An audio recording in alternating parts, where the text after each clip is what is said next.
citer une parole du Seigneur Jésus-Christ dans Hébreux 2 au verset 12. En effet, Jésus dit à Dieu, j'annoncerai ton nom à mes frères et à mes sœurs. Au milieu de l'assemblée, je chanterai ta louange. Et je vous propose qu'on chante la louange de Dieu ensemble ce matin. Amen. Amen.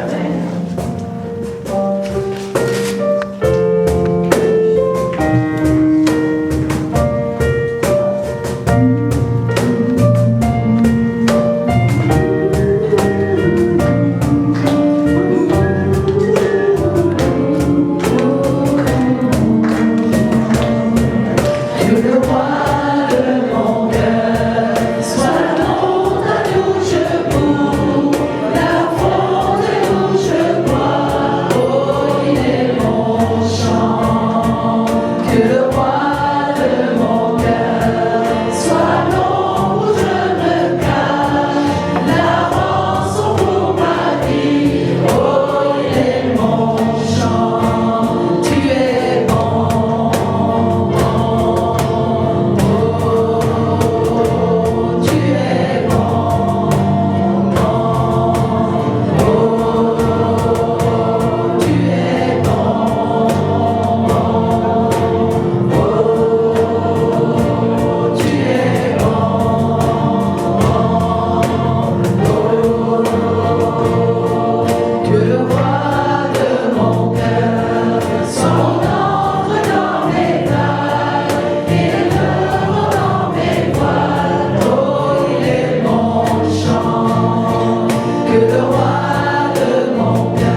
choses, c'est bien, mais que tu les fasses aussi.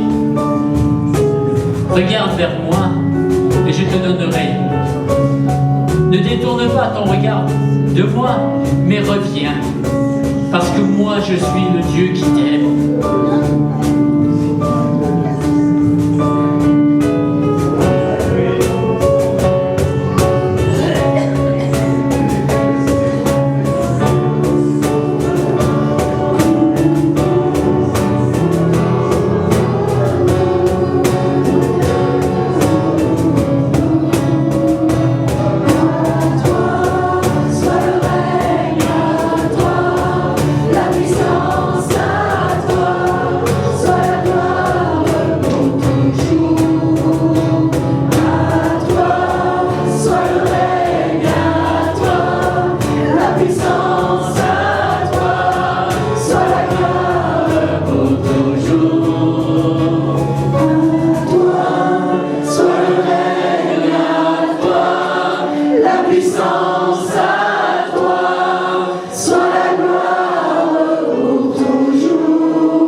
Je cherche la personne qui vient de témoigner. Elle est montée. C'est votre épouse. Oui.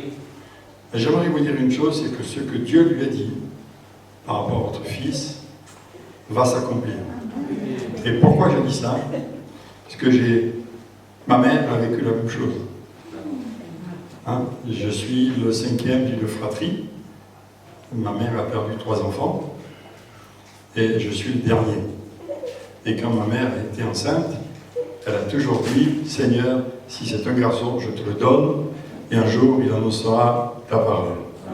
Et la seule chose, c'est que je ne prenais pas du tout ce chemin, et que quand ma mère me disait, je n'ai rien à cirer, parce qu'un jour, tu annonceras l'évangile, je préférais qu'elle me mette de baffe, que de me dire ça. Mais, elle l'a vu, même si elle me disait un jour, je ne le verrai peut-être pas, mais elle l'a vu. Et ça fait maintenant 53 ans que je parle de Jésus. Voilà. Alors je suis venu vers vous et j'ai une mauvaise nouvelle. Je n'ai pas préparé un message particulier pour vous. Alors ne pensez pas que je sais bien que les orateurs itinérants, c'est facile, hein, ils ont une liste de prédications et puis ils tirent au petit bonheur la chance ce qu'ils ont à dire. Bon, c'est pas du tout mon genre. Mais le message que j'ai à partager avec vous, c'est un message que Dieu m'a donné après notre séjour en Argentine. Au mois de novembre, nous avons vécu 3 semaines en Argentine, on a vu des grandes choses. Et entre autres, lorsque nous étions à table avec un pasteur, il m'a dit demain, mais manque de peau, demain on n'a pas pu aller au culte parce que la ville de Plata a été barrée à cause des élections. Hein. C'était le jour des élections du président Millet aujourd'hui. Il m'a dit voilà, parce que demain il y a un couple qui vient rendre témoignage et qui vient présenter leur enfant. J'ai dit ok. Mais ce couple, il y a 2 ans, n'était pas chrétien. Et cet homme, quand il a appris que sa copine était enceinte, s'est pendu. Pendu, mort. Et, bien sûr, la famille l'a dépendu et on l'a allongé sur son lit de mort. Et vous savez, les latinos, quand ça pleure, ça gueule. Et il faisait tellement de bruit dans les larmes, dans le deuil, dans tout ce que vous voulez, puis c'est comment. Alors dans ces moments-là, on en rajoute toujours un peu. Hein. Et il y a un chrétien qui est passé dans la rue, et qui a entendu ces bruits. Alors il s'est permis de rentrer. Et il leur a demandé ce qui se passait. Et il leur dit, mais il est mort. Non, il n'est pas mort. Au nom de Jésus, lève-toi. Et il s'est levé. Et 2 ans après, ils ont des témoignages avec sa femme, parce que tout le temps ils s'étaient mariés, et ils ont présenté leur enfant. Et ça m'a... Tout ce que nous avons vécu en Argentine m'a bouleversé. C'est pas important ce que j'ai donné, mais l'important c'est ce que j'ai reçu. Et j'ai dit, Seigneur, mais... Et j'ai des boules, pardon pour l'expression. J'ai des boules parce que pourquoi nous, en France, on ne vit pas ça. Hein, on parle de réveil, on parle de réforme, hein, ça fait des plombes qu'on nous dit le réveil vient. Tout à l'heure, j'ai failli intervenir. Ça m'a démangé. Hein, quand nous avons chanté que ton règne vienne. Oh, c'est bien que son règne vienne, mais il va venir avec qui et comment? Uniquement au travers de nous. Amen. C'est nous qui sommes les porteurs du règne de Dieu. Ne croyez pas que ça va tomber comme ça, là, comme une crêpe qui tomberait du ciel. Il ne faut pas rêver. Ça vient de nous. Ça vient de nous. Alors j'ai dit, Seigneur, mais pourquoi ils vivent ça et pas nous? C'est injuste. Alors le Seigneur m'a répondu. Le Seigneur m'a répondu. Et je vais vous mimer ce que le Seigneur m'a dit. C'est de l'eau neuve. J'aime beaucoup. C'est prédestiné, ça. C'est de l'eau neuve. Donc si je mets de l'eau neuve dans un verre, j'ai pas de souci pour la boire. Jusque-là, Ça s'arrose, hein, à la vôtre. Vous êtes d'accord avec moi? Je peux la boire. Alors le Seigneur m'a montré ceci. Voilà. C'est là que je vais essayer. Mais le problème, ça, c'est nos vies en Christ. Et bien souvent, nos vies en Christ,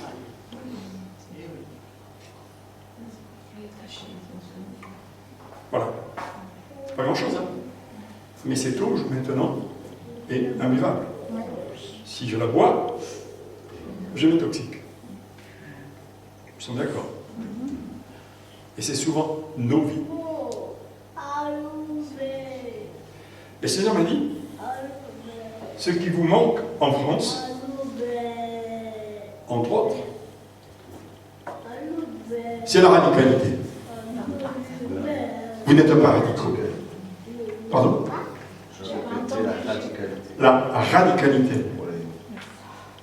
Vous avez raison de rester là-bas, parce que j'ai tendance à postillonner, donc il ne faut pas. C'est la radicalité. Et c'est là notre problème et notre difficulté. Si tu veux voir la gloire de Dieu, Dieu est prêt. Mais est-ce que nous sommes prêts à être radicaux? Et c'est ce que nous dit l'apôtre Paul dans le livre des Galates au chapitre 5 et au verset 16 et suivant. Je dis donc, marchez selon l'esprit et vous n'en accomplirez pas les désirs de la chair, car la chair a des désirs contraires à ceux de l'esprit, et l'esprit en a de contraires à ceux de la chair. Ils sont opposés entre eux, afin que vous ne fassiez pas ce que vous voudriez. En fait, l'apôtre Paul parle là à une église. Il parle là aux Galates. Et en fait, qu'est-ce qu'il dit à ces braves Galates? Vous êtes des gens frustrés. Vous êtes toujours dans ce combat, dans cette dualité entre la chair et l'esprit. Qu'est-ce que je peux faire? Qu'est-ce que je ne peux pas faire? Et souvent, plus que les Galates, pour chacun d'entre nous, reconnaissons que des fois c'est frustrant. Et souvent, nous sommes des chrétiens frustrés, conduits par des pasteurs frustrés. Pas ici. Je tiens à revenir. Donc.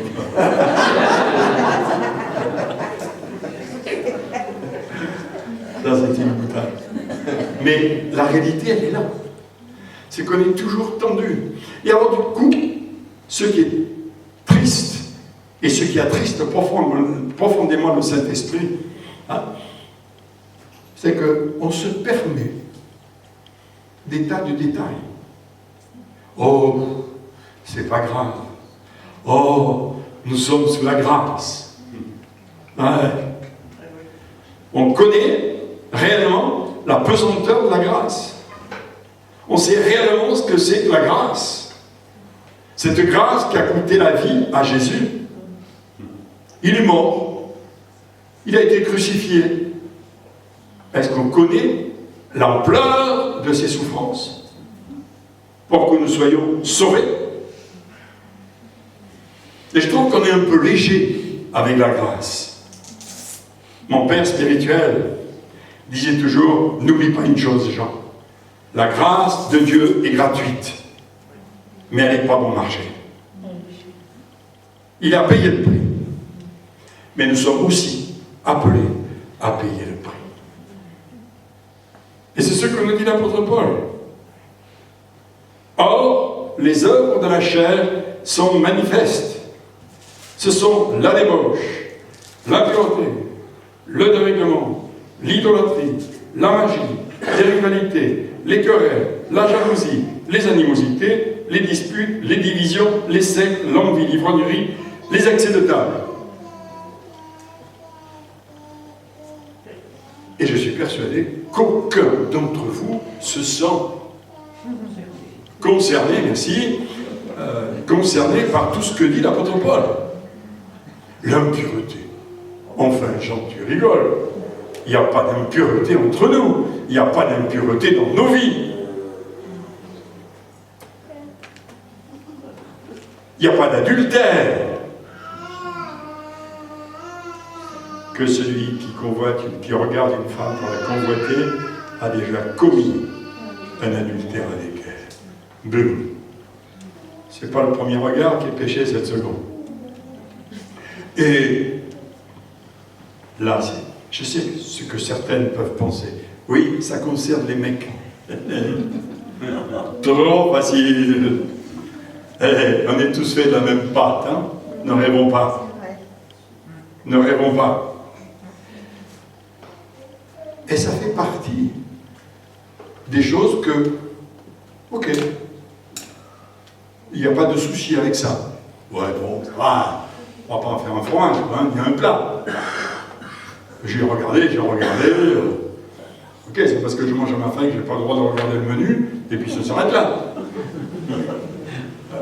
On a vite fait de balayer les choses. Mais ça fait partie des choses qui sont dans nos vies, dont nous avons besoin de nous repentir, et non seulement de nous repentir, mais de les chasser une bonne fois pour toutes. Alors je sais que nous sommes humains, je sais, tout ça je le sais, pour avoir vécu plein de choses à ce niveau-là. Mais il y a un jour dans ma vie, je dis, je renonce. Combien de temps nous regardons et nous passons du temps sur l'arbre de la connaissance du bien et du mal. L'arbre de la connaissance du bien et du mal.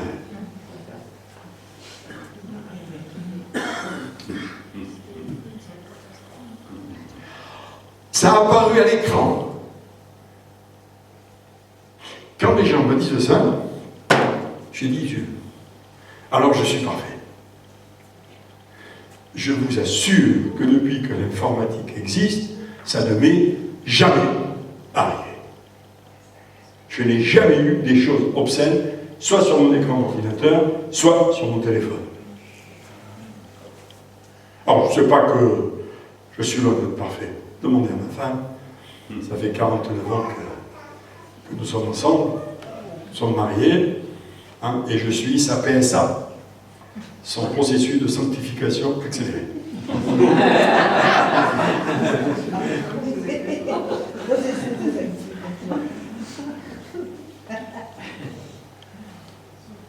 L'adultère, l'impureté, le regard.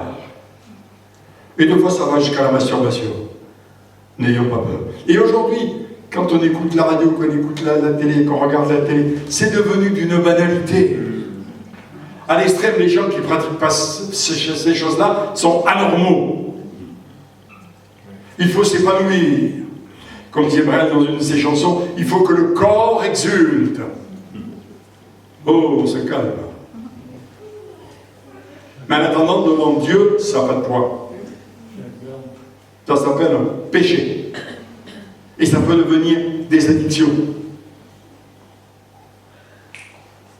Je peux être lié par ces choses-là. J'ai souvent des entretiens avec des gens qui me disent « mais c'est plus fort que moi ». Alors quand j'entends cela, ça veut dire qu'effectivement, tu es déjà bien pris. Et puis l'apôtre Paul va plus loin. Il parle de l'idolâtrie et de la magie. Pas à nous. Pas à nous. Ah ouais? C'est pas une idole, ça? Combien de temps passons-nous devant l'idole?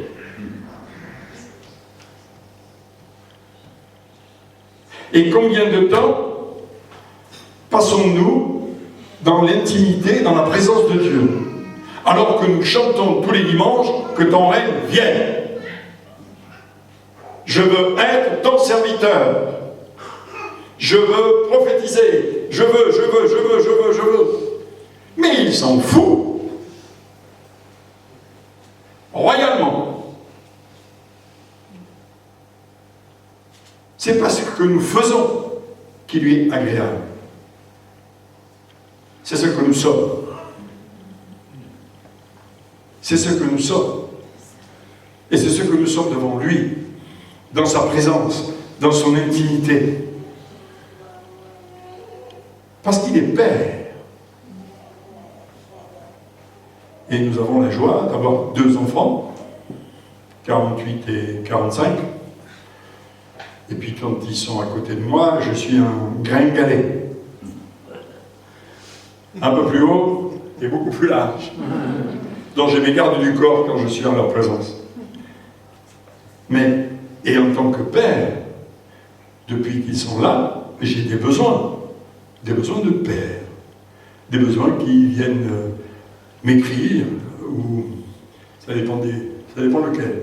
Il y en a un qui va écrire, il ne va pas trop s'exprimer verbalement, voire physiquement, et le plus grand, celui qui est au ministère, lui, c'est pas un problème. Du haut de ses 1 mètre, je ne sais pas combien, il vient dans ses bras, il me dit, mon propre nous, je t'aime. Et je vous assure que ça fait énormément bien. Et savez-vous que c'est ce que Dieu attend de chacun d'entre nous? De passer du temps à sa présence. Et la grande difficulté, c'est que quand on vient passer du temps dans sa présence, on a toujours tendance à penser que le royaume de Dieu, c'est le supermarché du coin. On arrive avec nos listes de commissions. Seigneur fait que, Seigneur fait que, Seigneur fait que, Seigneur fait que, Seigneur fait que. Et lui, il vous regarde et vous dit, que dalle. Je vais rien faire. Quand même, Seigneur, tu pousses. Et pourquoi je ferais? Pour la bonne et simple raison, c'est que j'ai tout accompli. J'ai tout accompli pour que tu puisses faire. Et plus tu seras dans mon intimité, plus tu vas pouvoir faire. Parce que je vais te revêtir. Amen. Je suis fatigué dans les églises de rencontrer les autoproclamés. Je suis prophète, je suis apôtre, je suis. Qui te l'a dit? Dieu me l'a dit. Et en général, quand on dit ça à quelqu'un, on a les yeux légèrement vagues, la tête à 2h10, ça fait super spirituel.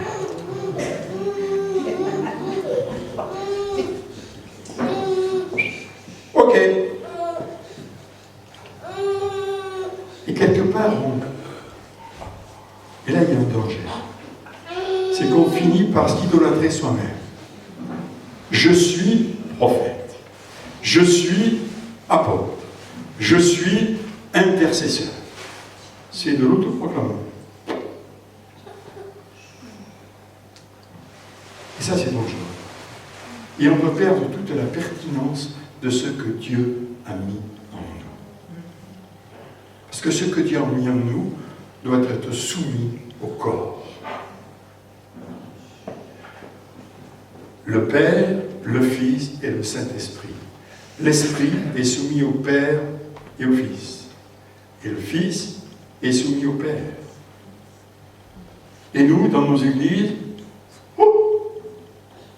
je suis. Alors, c'est pas faux, puisque je suis greffé sur le je suis. Hein, quand Dieu a dit à Moïse, qui dois-je présenter? Tu présenteras je suis. Et nous sommes des je suis. Mais nous ne sommes pas des je suis individuels. On a pris la Sainte Seine tout à l'heure. Et qu'est-ce que nous avons? Ok. Et ce n'est pas un anniversaire. C'est le repas de l'Alliance. Genèse 14. Le pain et le vin. Dieu a fait alliance avec nous, individuellement. Mais il a fait alliance avec son corps, qui est l'Église. Et lorsque je prends la scène, je déclare devant les princes, les autorités du monde spirituel, que nous sommes en alliance les uns les autres. Amen. C'est pour ça que je ne peux pas faire la gueule à l'autre. Je suis en alliance. Je ne peux pas lui en vouloir. Je suis en alliance. Nous sommes de la même famille. Je sais bien que des fois dans les familles, il y a des problèmes. Hein. Ah, je suis d'accord. Mais quand même, je suis en alliance. Et parce que je suis en alliance avec toi, je ne peux pas dire du mal de toi. Même si j'en ai envie.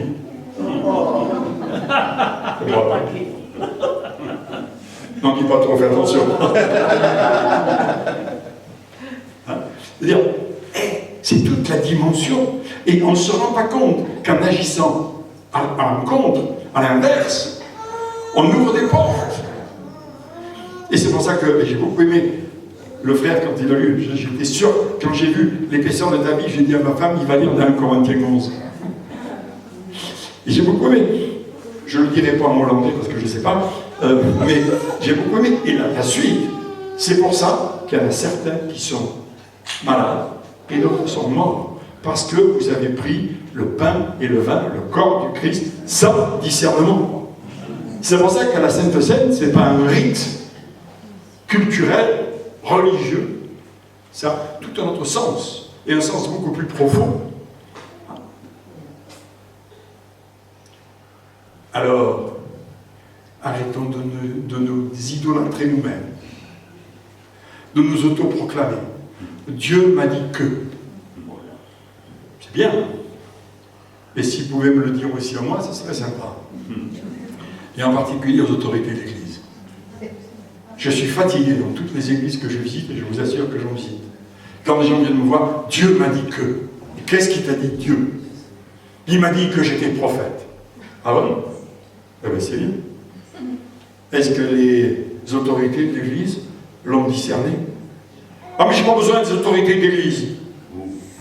Pardon? Il me semble que dans la parole, il est écrit « Soumettez-vous les uns aux autres ». Alors, c'est marrant parce qu'on est... Là, je vous une parenthèse. Hein, on a tellement tendance, quand on lit la parole, à souligner des versets. Carlos Ortiz, l'évangéliste argentin, appelait ça le 5e évangile. Mais c'est bizarre parce qu'il y a des textes comme ça qu'on ne souligne pas. Soyez soumis aux autorités. Si tu sais que ton frère a quelque chose contre toi, va. Ah non. Non, ça on ne souligne pas. Parce que ce ne sont pas tout à fait concernés. Eh mes amis, si on veut voir un réveil, et si on veut voir la réforme, quand je fais la distinction entre les deux, parce que le réveil c'est pour l'Église, et ce réveil va engendrer une réforme dans la société. S'il n'y a qu'un réveil, ça ne sert à rien. Si on va se faire du bien entre nous. Ah, alléluia. Et j'ai un ami qui rajouterait Coca-Cola. Quand il prend ça un peu à la légère. C'est vrai. Ah non. Les rivalités et les querelles. Ah, ça alors, il n'y en a pas dans l'Église? Mon Dieu. Pourquoi lui, il a telle onction et que moi, je ne l'ai pas? Alors, on ne le verbalise pas forcément, mais ça coince son tournure. Pourquoi lui et pas moi? Et c'est frustrant. Moi, en tant que prophète, je reconnais que je dois frustrer des gens. Quand je donne des paroles à certaines personnes et que les autres là sont bandés comme des arcs en attendant que je vais certainement recevoir quelque chose, loupé. Il ne m'a rien dit. Comme je dis toujours aux gens, ne vous inquiétez pas, si vous avez des réclamations à porter, service après-vente et au-dessus. J'y ne suis pour rien. Mais reconnaissons que dans nos vies chrétiennes, on a tendance quand même à se jalouser.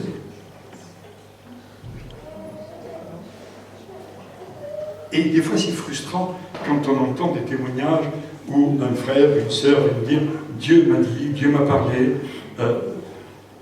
J'en dis « Putain, lui, il entend la voix de Dieu. Et moi, que dalle. Je dois être sourd. »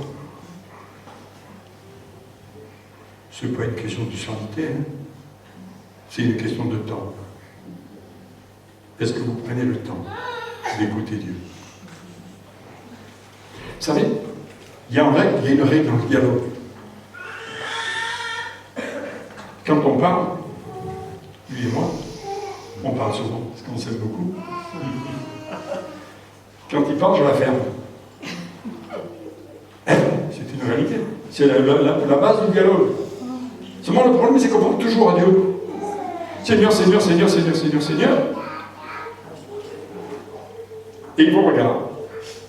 Mais quand tu la fermeras, je vais l'ouvrir. Et comme tu la fermes pas, je ne peux pas parler. C'est le principe du dialogue. Et je vous assure que c'est vrai. Je dis ça d'une façon peut-être un peu triviale, mais c'est la réalité. Pourquoi, Seigneur, tu ne me parles pas? Ferme-la. D'abord, ça me fera les vacances. Ben oui, parce qu'on est toujours en train de... Les caliméros chrétiens. Hein? Seigneur, Seigneur, t'as pas 100 balles? Toujours en train de là, se vautrer là. Oh Seigneur.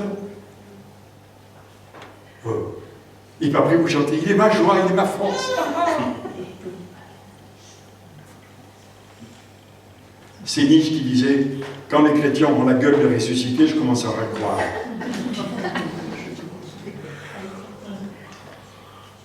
Quoi? C'est vrai, je vous assure. Désolé de dire ça, c'est pas par rapport à vous, mais c'est sur le plan général. Des fois, quand on prie, quand on parle de Dieu, vous avez vu la tronche qu'on a? On nous veut ressusciter, il faut s'en remettre. Hein. Et c'est par lui qu'on a la vie. C'est par lui qu'on a la vie. Alléluia. Je suis heureux. Parce que Jésus m'a sauvé. Ça donne envie, hein. C'est porteur et c'est vendeur comme truc, hein, je vous assure. Non, non. Arrêtez de rire parce que vous risquez de rire de vous-même. Hein.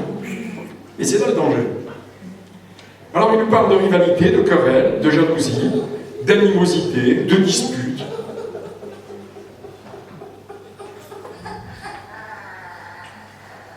Le pauvre chéri.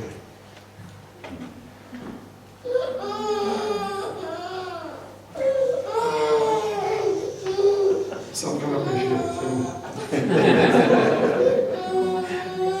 Et oui. Et les amis, ayons un peu de lucidité devant Dieu. Nos jalousies, nos animosités, nos disputes, nos divisions. Combien de gens quittent les églises parce que le pasteur ne leur plaît pas, parce que la femme du pasteur ne leur plaît pas, parce qu'une sœur ou un frère leur a fait une réflexion, et vous allez mettre votre susceptibilité au vestiaire aussi. Oh. Le pauvre chéri. C'est affreux ce qui vous arrive.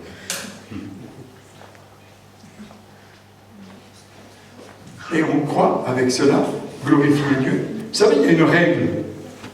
Si tu critiques, tu seras critiqué. Si tu divises, tu seras divisé. La calomnie. Hein, tous les costards que l'on peut tailler aux uns et aux autres. Je dirais même que des chrétiens qui ont acheté qui a mis la vêtements et compagnie. Et vas-y donc. Ah, devant, c'est magnifique. Mon frère, ma soeur. Et par derrière.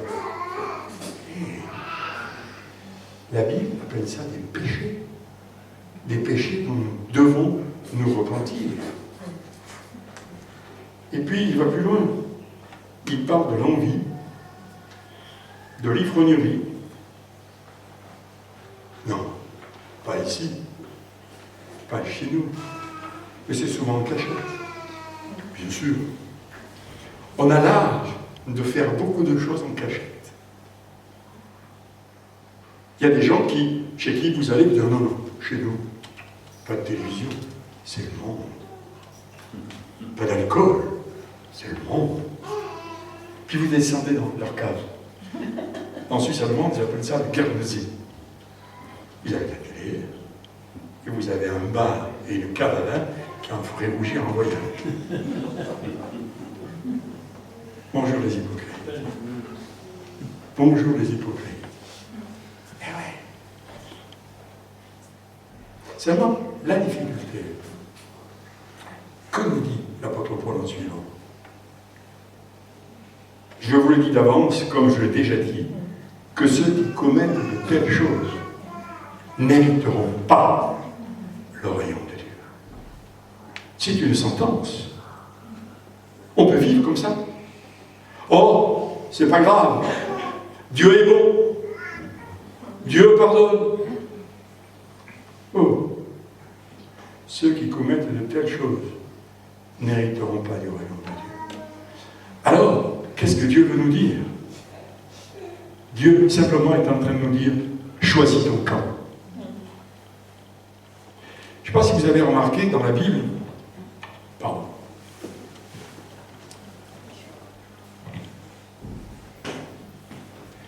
il n'y a pas de gris.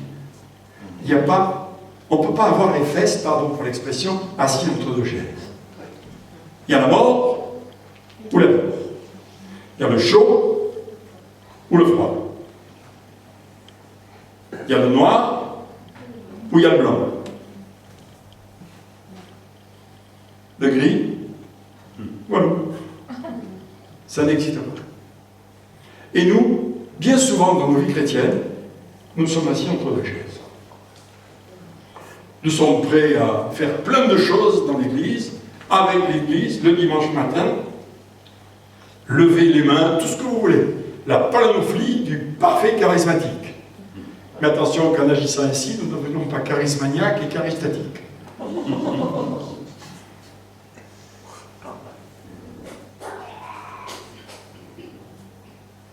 Et Dieu nous dit, tu as l'apparence de la piété, mais tu en renies ce qui en fait la force.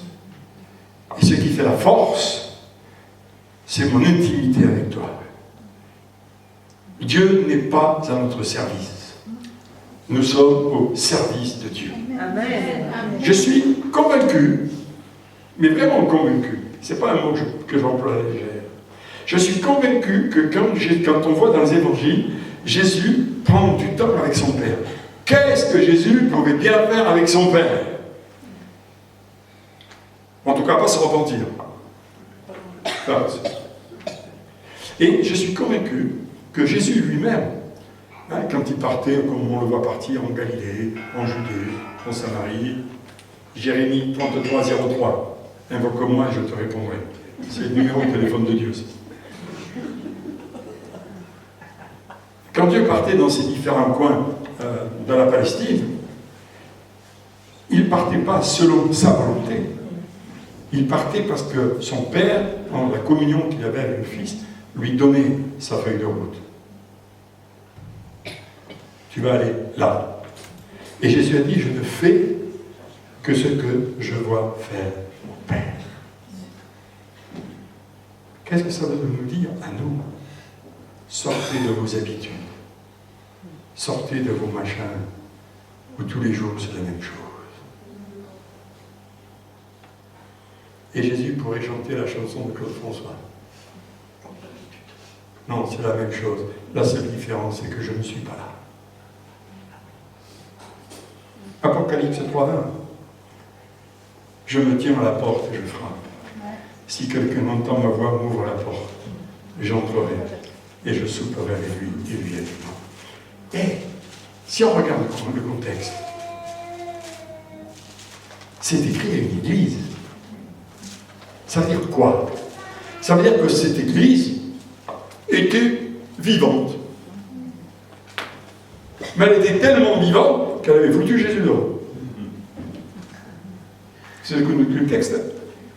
Je me tiens à la porte et je frappe.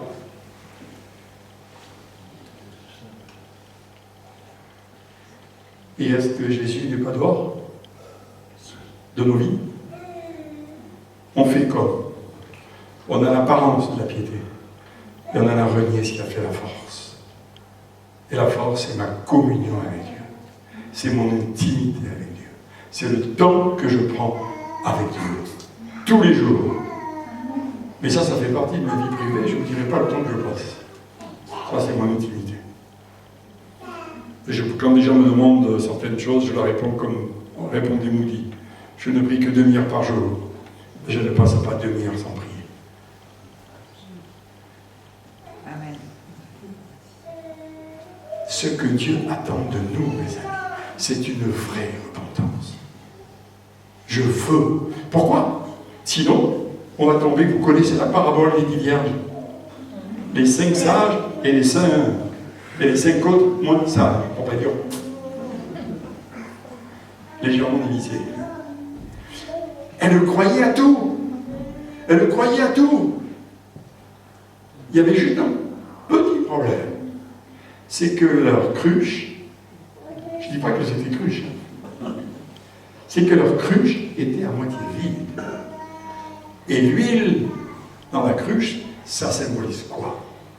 La communion avec Dieu, le Saint-Esprit. Et elle pensait qu'avec ça, elles allaient s'en tirer.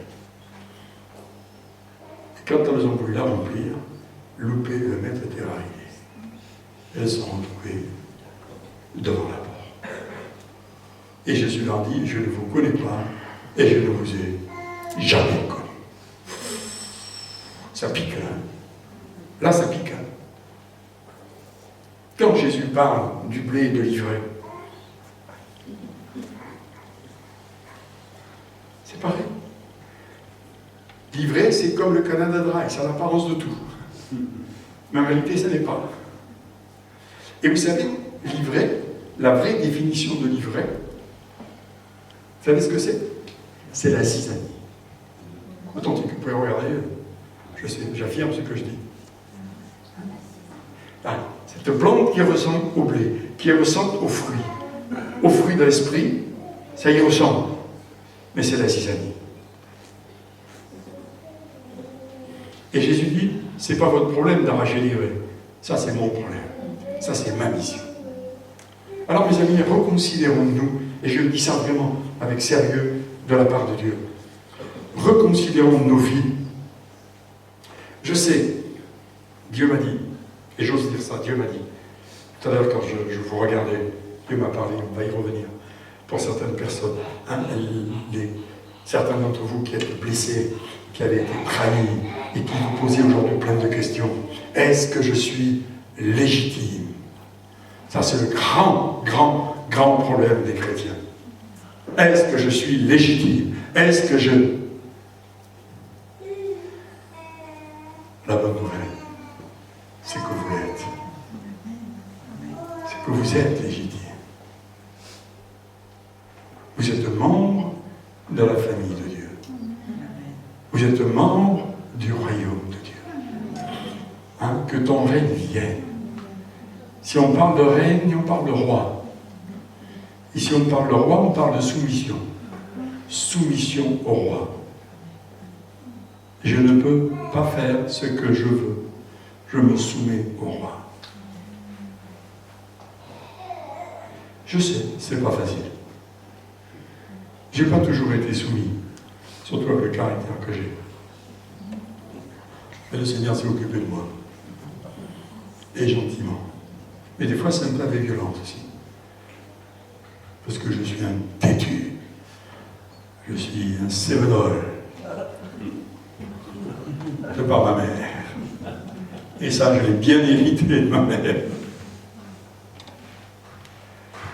Caractère têtu. Alors, vous savez, la foi, c'est pas avec des efforts. Vous pouvez faire tous les efforts humains que vous voulez. La foi, c'est simplement l'abandon. Seigneur, je veux ce que tu veux. Je veux ce que tu veux. Je me souviens quand je me suis converti, à la fin de ma première année de théologie, c'était en faisant un nœud de cravate. Comme quoi, ça mène à tout. C'était un vendredi après-midi, je faisais un nœud de cravate. Ce que j'allais sortir. Et à l'époque, quand on sortait, en tant qu'étudiant en théologie, on mettait la cravate. Je ne suis plus étudiant, une cravate. Et là, une conviction de péché. Forte. Toute ma vie, j'avais entendu parler de l'évangile, comme dit ma femme, j'ai été levé entre deux pages de Bible. Et quand j'étais à Merveille, sans pension, chez mon parrain et ma marraine, chaque fois que je faisais une bêtise, je devais apprendre un chapitre de la Bible par cœur. Et je ne sais pas pourquoi, j'en ai appris beaucoup. Je vous assure, c'est pas fait. Mais bon, ça c'est une parenthèse. Et quand je me suis converti, que je me suis réellement donné au Seigneur, à chaque interclasse, je montais dans ma chambre, je me mettais à genoux devant mon lit, et j'ai dit, Seigneur, tout ce que tu veux pour moi, je le veux. Alors des fois, on fait des prières en plein sensé, parce qu'on ne sait pas où ça va nous amener. Je ne pensais jamais. Pour moi, j'étais réglé pasteur. Toute ma vie. Alors, je le suis. Mais je ne pensais jamais qu'un jour, je devrais conduire plusieurs entreprises.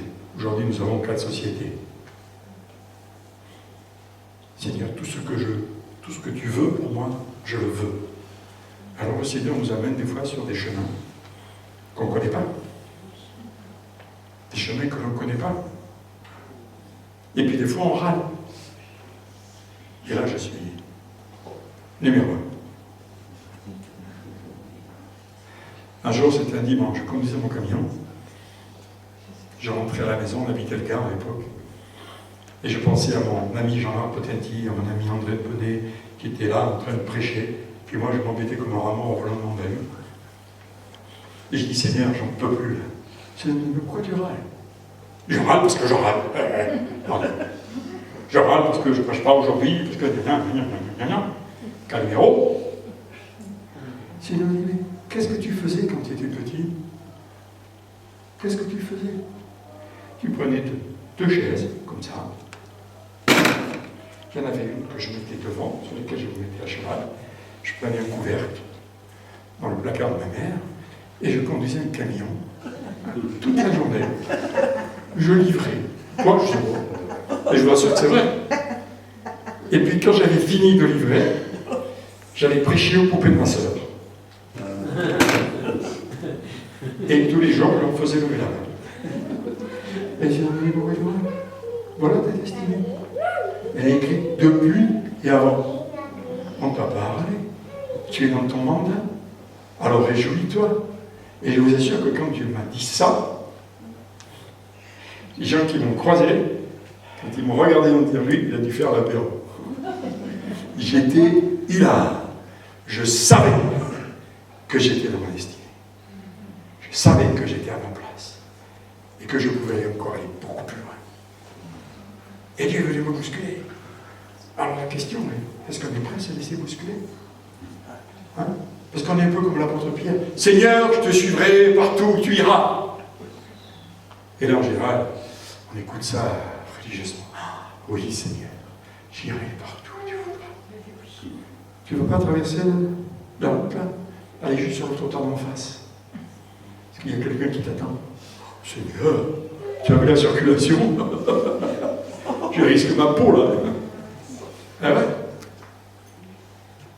Et en chacun de nous, il y a un petit Pierre qui sommeille.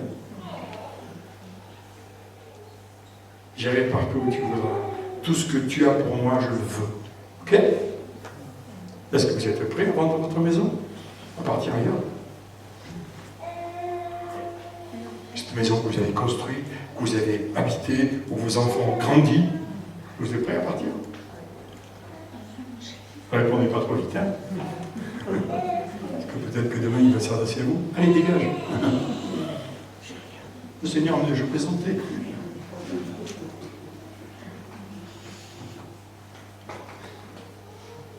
Ce que Dieu nous demande aujourd'hui, mes amis, c'est que nous nous repentions, que nous choisissions notre cœur. Seigneur, je veux te servir jusqu'au bout, dans la fidélité, dans la droiture, que tu viennes guérir tous mes ressentiments, tout ce qui est, tout ce qui est en moi et qui en fait me pourrit la vie. J'ai vécu une expérience forte il y a pas mal d'années de ça, ou pour des raisons X, Y que je ne connais même pas aujourd'hui. J'ai toute ma famille qui s'est retournée contre moi. Que quelque part mon comportement prophétique les dérangeait. On n'est pas raciste par dessous, mais on ne veut pas de ça chez nous, donc loin. Et moi j'étais très magnanime. Je disais, si ils viennent me demander pardon, je les pardonnerai. Et je suis tellement bon que je suis même prêt à leur offrir le champagne. Quel homme! Et une nuit, alors que je dors d'habitude comme un bébé, ça n'a pas changé. Le Seigneur me réveille. Et il me cite le passage de Matthieu 6. Si tu sais que ton frère a quelque chose contre toi, dépose-la ton offrande et va. Pardon, j'ai bien entendu. Des fois, quand il nous parle d'une façon très sérieuse, qu'est-ce que tu dis?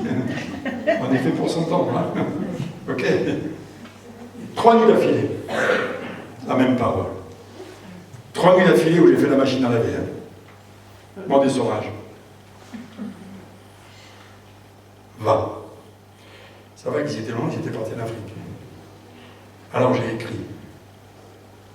Et j'avais l'air bête. Je viens vous demander pardon. Avec le sentiment de choses que je n'avais pas fait du tout. Mais j'étais juste en train d'obéir. Et j'ai envoyé ma lettre. Et j'ai attendu une réponse. Comme c'est l'Afrique, pardon pour les Africains dans la salle, ça ne marche pas toujours bien. Donc j'ai dit, ils n'ont pas reçu. Donc je vais réécrire. Et je me suis fendu d'une lettre recommandée avec accusé de réception. Ça m'a coûté une blinde. Mais j'ai reçu l'accusé de réception. Donc super, ils avaient reçu ma lettre. Donc super, j'allais recevoir une réponse. C'est comme la chanson de Jodassin, j'ai attendu, mais elle n'est jamais venue.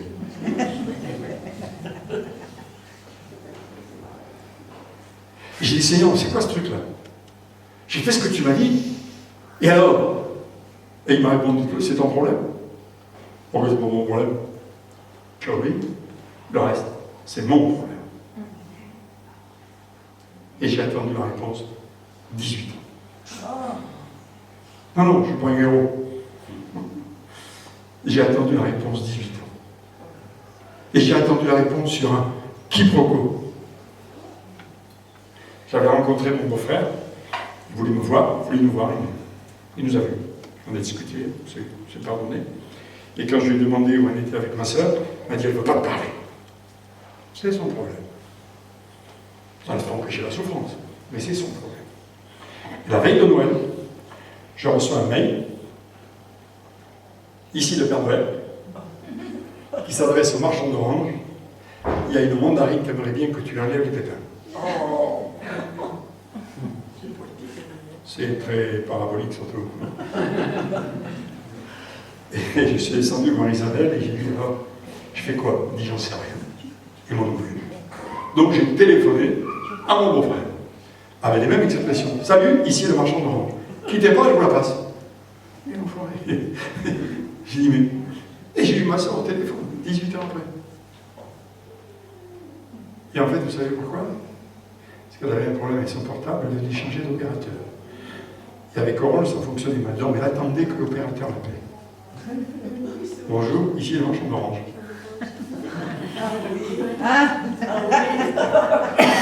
Et c'est authentique. Comme quoi le Seigneur peut se servir de toi. Ça, c'est l'histoire. L'histoire de la repentance. L'histoire de l'obéissance. Vous savez, dans le royaume de Dieu, il y a un dictionnaire qui est tout à fait l'inverse du nôtre. Chez nous, c'est dans le là-haut, c'est le B et le O vient après. Dans le dictionnaire divin, c'est le O qui vient avant, le B. Obéissance. Bénédiction. Tu veux la bénédiction? Pas de problème, il est prêt. Et obéir. Comme j'ai dit tout à l'heure, la grâce de Dieu est gratuite, pas bon marché. Là, ils ont le prix. Et le premier prix que Dieu nous demande ce matin, c'est la repentance. C'est de prendre une décision radicale. Je veux me séparer de toutes ces choses. Je veux me pardonner à tous ces gens qui m'ont fait du mal, qui m'ont trahi. Il y a certaines personnes ici qui ont été trahies, qui ont été malmenées, qui ont été traitées de tous les noms. La gloire de Dieu, c'est que Dieu veut vous relever. Ça, c'est la vérité. Il n'y a pas de demi-mesure dans le royaume de Dieu. Et même si vous doutez, alors adhérez au syndicat CGT. Christ gagne toujours.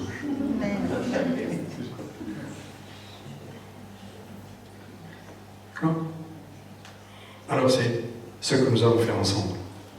Nous sommes dans la présence de Dieu. Et dans un premier temps, j'allais vous demander de vous repentir. Parce que nous avons tous besoin de repentance. Il n'y en a pas un d'entre nous, moi compris, qui n'ait pas besoin de repentance. Et sachez une chose, mes bien-aimés, que dans ce que vous allez, ce dans quoi vous allez vous repentir, Dites-le simplement au Seigneur. Si nous confessons nos péchés, il est fidèle et juste pour nous les pardonner. Et le sang de Jésus, son Fils, nous purifie de tout péché. Sortons de là, vous ne serez plus jamais les mêmes. Vous voulez mieux pour le Seigneur, ça commence par là. Vous voulez l'Aveyron pour le Seigneur, ça continue par là. Et nous sommes appelés après ça à veiller sur nos voies. À veiller sur nos voies. Et pas faire n'importe quoi. Donc, je vous laisse le temps de vous repentir. Vous pouvez vous mettre dans la position que vous voulez, à plat ventre, à genoux, comme vous voulez, ça ne me dérange pas. C'est pas un problème.